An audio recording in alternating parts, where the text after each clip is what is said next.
All right, today I am joined by Ralph Shale from Fever Screen. Ralph, thanks very much for joining us today. What have you been up to during lockdown? Well, when the lockdown happened, I was involved with a number of companies, and a number of the sort of transactions we were working on all hit different roadblocks in terms of, people pulling back from making decisions.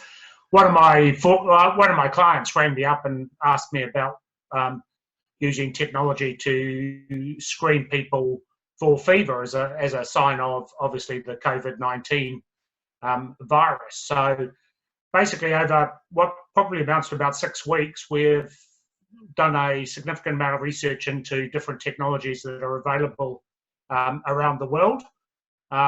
We've managed to partner with one that we've publicly stated, and we've probably got a couple more different systems coming online over the next couple of weeks.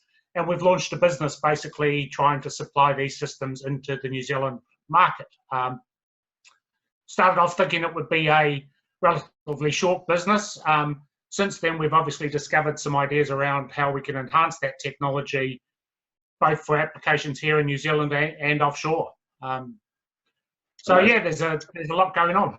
So you've taken some existing kind of capability, networks and mindset, and then dropped that into right in the kind of pandemic space and are building a business and capability around it. So I love it. What's your hope for the future, Ralph?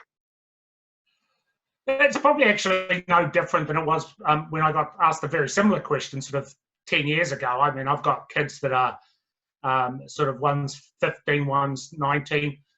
I suppose in, say, 10 years' time, I want to see New Zealand as a country in which they feel they can actually have globally significant careers and build a life here. I think for too long, we've had a lot of our best talent look at going overseas to test themselves over there. It would be fantastic that they actually decided they wanted to stay in New Zealand, not just for, safety or environmental, but they could have global careers here. We're globally competitive. I'm into that, Ralph. 40,000 Kiwis returned from the beginning of March to the end of April, to live permanently back in New Zealand. Another 40,000 are predicted to arrive over the next couple of months. So I fully support that notion and right in behind NZ Inc.